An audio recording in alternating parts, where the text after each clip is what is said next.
त्योहारों के साथ साथ अभी सर्दियां भी आ रही हैं, यू नो, सो ये सारे त्यौहार विंटर्स में होते हैं। प्री विंटर्स स्टार्ट हो चुकी हैं और प्री विंटर्स के साथ आती हैं जोड़ों की दर्दें। सर, जैसे अभी आपने बताया सर्जिकल ट्रीटमेंट के बारे में, तो वो किस स्पेसिफिक एज में करवाया जा सकता है? Age is not any criteria for surgical treatment. Patients को रिकवरी में कितना समय लगता है आफ्टर दिस सर्जरी? मॉर्निंग में हमने पेशेंट की सर्जरी की और इवनिंग में patient was back in a room. तो सर, ये जब रोबोटिक सर्जरी करवा ली जाती है उसके बाद में कुछ चीज़ों पर रोक टोक होती है, या ये they can just get back into their routine and all? जो नॉर्मल एक नेचुरल नी वाली जो फील होती है पेशेंट को, वो रोबोटिक सर्जरी के बाद बिल्कुल 100% ऐसी फील होता है कि मेरा कुछ हुआ ही नहीं है। ऐसी कौन सी बेसिक चीज़ों का ख्याल रखना चाहिए हमको फ्रॉम द वेरी बिगिनिंग? मैं डेली फ्लोर पे क्रॉस लेग बैठ रही हूँ पिछले 20 साल से 10 साल से, मुझे लगता है आपकी नीज कभी खराब होंगे। हम लोग चाहे कितने भी अलग हो, हम सबके अंदर एक बनी तो रहता ही है जो बार बार हमसे कहता है कि मैं उड़ना चाहता हूँ, मैं दौड़ना चाहता हूँ, मैं गिरना चाहता हूँ, मैं चलना चाहता हूँ, बस मैं रुकना नहीं चाहता हूँ, राइट? और इसीलिए अगर आपके नीज में कभी भी कोई प्रॉब्लम हो जाए जिसकी वजह से आपकी ज़िंदगी रुके और थोड़ी सी थम जाए, ऐसा होना नहीं चाहिए। और उसके बारे में सारी जानकारी आप तक पहुँच जाए, इसलिए अपने स्टूडियोज़ को छोड़ करके मैं पहुँच चुकी हूँ सोहाना हॉस्पिटल में। इनफैक्ट अभी मैं हॉस्पिटल के OT में हूँ, जहाँ पर मेरे साथ में जुड़े हुए हैं doctor Gagandeep Sachdeva sir. Sir, आपका बहुत बहुत स्वागत है। Thank you so much for sparing some time for all of us, and इतने बिजी शेड्यूल में आपने हम लोगों के लिए समय निकाला। Thank you so much. Thank you Kashish, आप लोग यहाँ आए सोहाना हॉस्पिटल, अच्छा लगा मुझे। बट एज़ यू नो कि मेरा OT शेड्यूल थोड़ा बिजी रहता है, सो पर आपके कुछ जो क्वेरीज, जो क्वेश्चंस जो आपने मुझे अभी 2 मिनट में पूछे, तो मुझे लगा ये सब डिटेल में डिस्कस करना चाहिए और इसीलिए हम आज बैठे हैं। Thank you so much sir. And if I talk about doctor Gagandeep Singh Sachdeva ji, तो वो है chief robotic knee replacement surgeon, जिनसे हम अपने घुटनों के बारे में बहुत सारी बातचीत करने वाले, सवालों के जवाब हमको मिलने वाले। जैसा कि सर आपको पता है कि ये वो वाला टाइम ऑफ द ईयर आ चुका है जहाँ पर फेस्टिवल्स बस शुरू होने वाले हैं, और फेस्टिवल शुरू होने का मतलब है कि it's like shaadi in a family, and Indian people they like really want to celebrate everything. और हमारे घर में जो हमारे बुजुर्ग होते हैं, उनको एक तो सारी की सारे रीति रिवाज पता होते हैं, उनको पता है क्या करना है, कैसे करना है, तो उनका दिल बड़ा करता है कि मार्केट जाएं, हमारी पसंद का सामान आए, हम बताएं, थोड़ा एंजॉय करें, उनके पास समय भी और सारी चीजें। बट एक चीज जो लैकिंग रह जाती है, इट्स लाइक समटाइम्स उनके घुटनों का दर्द या इस तरह के सारे दर्द। तो क्या किया जाना चाहिए कि ये सारे लोग एंजॉय भी कर पाए और उनका आशीर्वाद हम पे अच्छे से बना रहे? देखिए, आपने बात की रीति रिवाजों की, त्योहारों के साथ साथ अभी सर्दियां भी आ रही हैं, यू नो, सो ये सारे त्यौहार विंटर्स में होते हैं। प्री विंटर्स स्टार्ट हो चुकी हैं और प्री विंटर्स के साथ आती हैं जोड़ों की दर्दें। जो भी लोग जोड़ों के दर्द से पीड़ित हैं या उनको तकलीफ है या नहीं भी है, so all these joint pains they increase in winters.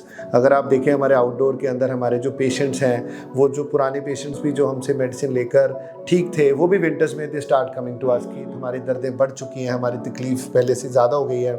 सो इन त्योहारों को अगर आप इंजॉय करना चाहते हैं, इन शादियों को अगर आप इंजॉय करना चाहते हैं, इन शादियों में अगर सीनियर सिटीजन्स या बुज़ुर्ग लोग या ग्रैंड पेरेंट्स जो अपने पोता पोती की शादियों में डांस करना चाहते हैं, भंगड़ा डालना चाहते हैं, वो पूरा उनका शॉपिंग करना चाहते हैं, तो मुझे लगता है कि उनको अपने नीज का या हिप जॉइंट्स का, जो भी जॉइंट्स उनको तंग कर रहे हैं इस एज में, क्योंकि ये बड़ी नॉर्मल सी प्रॉब्लम है, एवरीबडी एक्सपीरियंस दिस, हर किसी को कोई ना कोई किसी तरह की जॉइंट पेन होती है।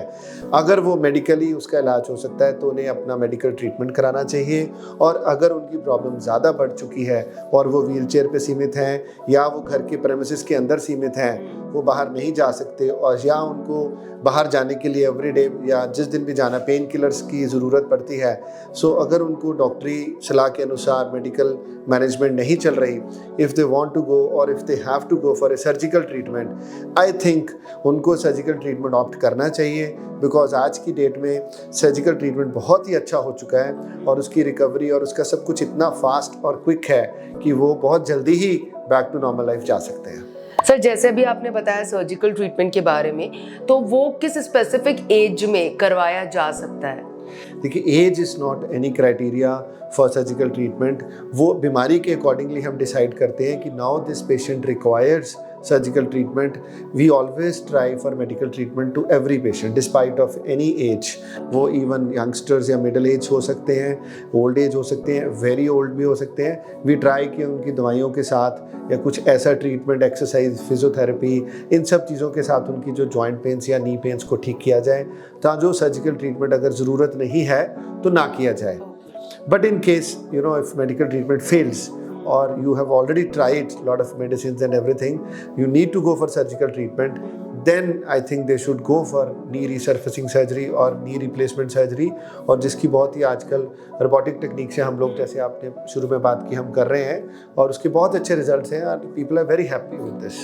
सर, अगर मैं बात करूँ रोबोटिक सर्जरी की, how is it different from the traditional one? How is it good and more effective? See इस पे पूरा हम कई घंटों बात कर सकते हैं इस टॉपिक पे, but it's been 13-14 years I am operating in Sohana hospital and from last 2 years हम लोग 2.5 years हम लोग रोबोटिक सर्जरी कर रहे हैं। और पिछले 10 साल जो हमने कन्वेंशनल या ट्रेडिशनल सर्जरी जो करी है वो भी एक बहुत अच्छी सर्जरी है, बहुत अच्छी टेक्निक है। बट रोबोटिक्स आने के बाद जो वो टेक्निक, जो सर्जिकल रिजल्ट थे, जो almost they were 99% very good and very accurate, they have gone up to 100% now because robotic surgery आने के बाद हमें एक artificial integrated एक मशीन, जो एक काफ़ी एक्सपेंसिव मशीन होती है, जो एक हमारे साथ पेशेंट की सर्जरी में हेल्प करती है, चाहे वो बात करें वो सर्जिकल प्लानिंग की, एग्जीक्यूशन की, एंड रिजल्ट्स की चेकिंग की, वो सारा जो सर्जिकल हमारा जो इम्प्लांटेशन होता है उसके अंदर हमारी काफ़ी जगह पे वो जो मशीन है, जो रोबोटिक मशीन है, वो हमें एक साइड एक अनदर हेल्प मिलती है, जिससे कोई भी कॉम्प्लिकेशन ना हो, कोई भी ऐसी चीज़ ना हो जिसके कारण जो रिजल्ट्स हैं जो हमारे कुछ ऐसे हों। प्लस जो छोटी छोटी चीज़ें होती हैं जिसके अंदर, जहाँ ट्रेडिशनली हम वो चीज़ नहीं कर पाते, तो वो हम रोबोटिक्स के थ्रू वो बेटर वे में करके हम बेटर रिजल्ट्स दे सकते हैं। ओके सर, ये तो बहुत ही कमेंडेबल बात है, बट इसके अलावा अगर हम बात करें रिकवरी की, तो पेशेंट्स को रिकवरी में कितना समय लगता है after this surgery?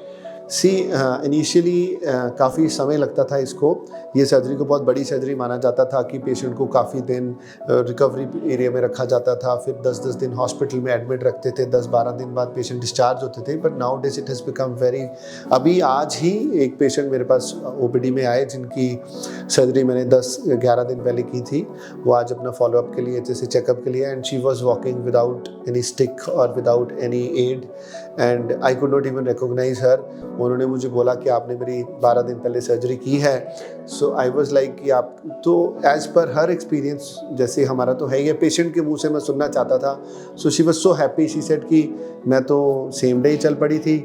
So I started walking same day and I was in my room same day. Morning में हमने पेशेंट की सर्जरी की और इवनिंग में patient was back in her room. So similar, अगर इवनिंग में सर्जरी होती तो next day morning patient is back in her room and eating normally, walking, talking, everything, washroom independent they are going. So within 2 to 3 days these patients are discharge. तीसरे दिन हम patient को आज की date में discharge कर देते हैं और किसी तरह कोई कैथेटर, कोई पाइप या कुछ ऐसा कुछ भी अब नहीं डलता है, जो पहले कुछ साल पहले ये सब चीज़ें होती थी। So it's quite a quick surgery, it is a stitchless surgery nowadays. इसके अंदर स्टिचेस भी नहीं हम लगाते। So it is sutureless surgery, plus there is no walking aid is required much.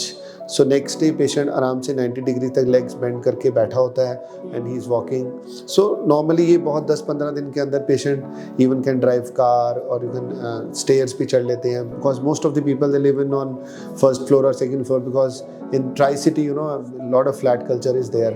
So sometimes lift facility is not available. So first thing, patient का stairs चढ़ना बड़ा important होता है हमारे लिए. So we try to make sure that within few days or within जितनी जल्दी हो सके पेशेंट अपना stairs चढ़ के अपने रूम तक, अपने घर में वापस जा सके। वाओ सर, अगर हम देखें और हमारे शहर की भी स्पेसिफिकली बात करें, people are like fitness freak here and they are so much into games and stuff like that, running, jogging and everything. तो सर, ये जब रोबोटिक सर्जरी करवा ली जाती है उसके बाद में कुछ चीज़ों पर रोक टोक होती है या ये they can just get back into their routine and all? See ये surgery mostly it's like more than 95% patient senior citizens होते हैं, बिकॉज द एज क्राइटेरिया और age in which this problem happens is mostly after 50 mostly. And I think the most of the people who undergo surgery are more than 60 years. So as per the 60-year criteria or as per a normal 60-year-old person who has not undergone a surgery is जो वो काम कर सकता है वही एक robotic surgery के बाद एक पेशेंट वही काम कर सकता है. Be it a walking of 10 kilometers, be it because 60+ patient will not be a normal human being, won't be going for a marathon और won't be going for very high intensity training और very aggressive sports activities. So इसलिए जो normal एक natural नी वाली जो feel होती है patient को, वो रोबोटिक सर्जरी के बाद बिल्कुल 100% ऐसी फील होता है कि मेरा कुछ हुआ ही नहीं है. I have not undergone any surgery. It seems like a very natural knee. So एक नेचुरल नी जो कर सकता है, जो आप गुरुद्वारा जा सकते हैं, मंदिर जा सकते हैं, आप बैठ सकते हैं नीचे, you can sit cross legged, आप वॉक कर सकते हैं जितना किलोमीटर करना है, स्टेयर्स चढ़ सकते हैं, कार ड्राइव कर सकते हैं. तो जो नॉर्मल एक्टिविटीज़ एक 60 साल या 50 साल का या 70 साल का इंसान है वो करना चाहता है, वो कर सकता है after this surgery. All right sir, अभी हमने सारी बात करी रोबोटिक सर्जरी के बारे में, about everything. Now I want to ask you, ऐसी कौन सी बेसिक चीज़ों का ख्याल रखना चाहिए हमको फ्रॉम द वेरी बिगिनिंग कि हमें ज़्यादा नी को लेकर के प्रॉब्लम ना आए इवेंचुअली? देखिए, अगर हम बात करें आज से मे बी 50-60 years बैक और मे बी हमारे ग्रैंड पेरेंट्स के टाइम, तो आपने कभी सुना नहीं होगा कि घुटनों के कारण नॉर्मल घरों के अंदर लोग बैठ गए या लोगों की घुटनों के कारण उनको सर्जरी करानी पड़ गई. सो ये पिछले 20-30 साल में ही हमारी जनरेशन कह लीजिए और एक जनरेशन पीछे, these 2 generations are suffering from this knee problem much more than what earlier generation used to suffer. इसके काफ़ी सारे कारण हैं, क्योंकि हम वेस्टर्नाइज हो चुके हैं, हमारा कल्चर चेंज हो चुका है, हमारा नी का जो मूवमेंट है वो काफ़ी रिस्ट्रिक्ट हो चुका है. हमारी स्पोर्ट्स एक्टिविटीज़ जो हैं वो हैं ज़रूर, पर वो sports activity as a fashion और maybe I would say not like a routine for everybody. Because अब हम साइकिल तो चलाते नहीं, हम लोग कार यूज़ करते हैं, we don't sit on floor, food खाना हम डाइनिंग टेबल यूज़ करते हैं. इन सब एक्टिविटीज़ में हमारा नी 90 डिग्री से ज़्यादा बेंड ही नहीं होता है.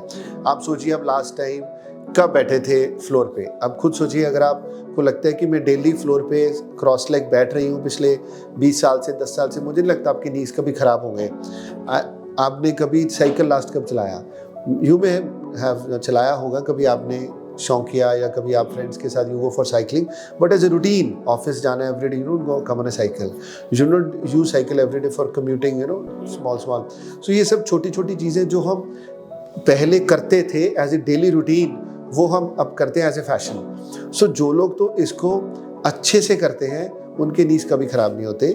जो लोग रूटीन साइकिलिंग करते हैं, रूटीन अपने नीज को प्रॉपर उनकी मूवमेंट करते हैं, वो अपना वेट बढ़ने नहीं देते हैं, डेली उनका एक्सरसाइज पैटर्न और उनका ये सब सिस्टम है कि उनका वेट ओवरवेट ना हो, उनकी डाइट प्रॉपर हो, उनके अंदर जंक डाइट जो काफ़ी कम रहे और होममेड फूड और कैल्शियम रिच फूड डाइट हो, उनको सन एक्सपोजर प्रॉपर रहे so that vitamin D deficiency ना हो. ये सब चीज़ें अगर आप करते रहेंगे तो मुझे नहीं लगता कि आपके नीज कभी ख़राब होंगे. Genetics is another thing which comes in to play. वो हम चेंज नहीं कर सकते, जो हमारे जीन्स में है तो है, पर जो चीज़ हम चेंज कर सकते हैं, जो चीज़ हम ट्राई कर सकते हैं, वो हमें ट्राई करना चाहिए सो दैट कि हमारे नीज ना ख़राब हो और हमें सर्जरी की ज़रूरत ना पड़े. ओके. और सर कुछ स्पेसिफिक टाइप के शूज़ पहन करके रनिंग या जॉगिंग वगैरह करनी चाहिए, इनका भी कुछ ख्याल रखने की ज़रूरत है? डेफिनेटली. देखिए, shoes play very vital role.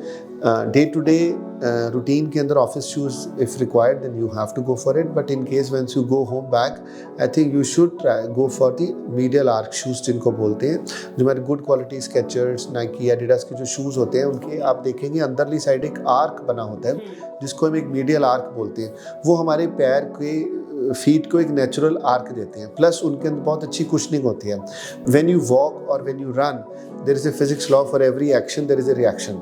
So whenever you will put your feet on the floor, वो नीचे ग्रेविटेशनल फोर्स एक आपको एक रिएक्शन मिलेगा जो आपके नीज को जाएगा. अगर इन दोनों के बीच में अच्छी कुशनिंग रहती है, सो वो एक रिएक्शन जो आपके नीज को जाएगा वो कम रहता है. So the injury to your knees, जो माइक्रो इंजरीज होती हैं, वो कम होती हैं.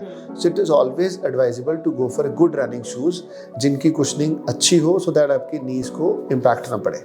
ऑलराइट सर, आप हमारे लिसनर्स को और व्यूअर्स को अपनी तरफ से मैसेज क्या देना चाहेंगे? मैं अपने लिसनर्स को या व्यूअर्स को यही मैसेज देना चाहता हूँ कि अगर पहली बात तो आप अपनी पूरी कोशिश कीजिए कि आपके घुटने कभी ख़राब ना हो। आप जल्द टाइम पर अपना डायग्नोज करवाइए if in case you have any problem, and what ever your doctor says you should follow it, and if you follow it you should not have your knees which are in a problem or you go for a surgery. But in case if you have a problem, आपके parents को दिक्कत है, आपको दिक्कत है, आपके रिश्तेदार relatives किसी को ये प्रॉब्लम है, तो ये मत सोचिए कि अब इसके नीज ख़राब हो गए, अब ये घर पे ही रहेगा, घर पे छोड़ जाते हैं। मूवी जा रहे हैं तो दादा दादी को घर छोड़ जाएं, कहीं भी बाजार जा रहे हैं तो इनके नीज दुखते हैं, पेन किलर दे के ले जाते हैं। I think it is a wrong attitude, wrong approach. So आपको अपने ग्रैंड पेरेंट्स, पेरेंट्स को इस त्यौहार पे, दिवाली पे, फेस्टिवल सीजन पे एक नए नीज देकर आई थिंक उनको गिफ्ट करना चाहिए, और उनको ये गिफ्ट देकर आप उनको बाकी की ज़िंदगी जितनी भी भगवान ने उनको ज़िंदगी दी है वो ज़िंदगी वो अच्छी जी सके, उनकी क्वालिटी ऑफ लाइफ इम्प्रूव हो सके, वो चल सके, वो दुनिया देख सके, जो वो जितना भी उनको मेंटली वो खुशी जो चाहते हैं, जो उन्होंने सारी ज़िंदगी काम किया है अपने बच्चों के लिए, पोता पोती के लिए, वो उसको देख सके और उस खुशी को एंजॉय कर सके। Absolutely. Thank you so much, sir. It was lovely talking to you. Thank you very much Kashish, thank you ji.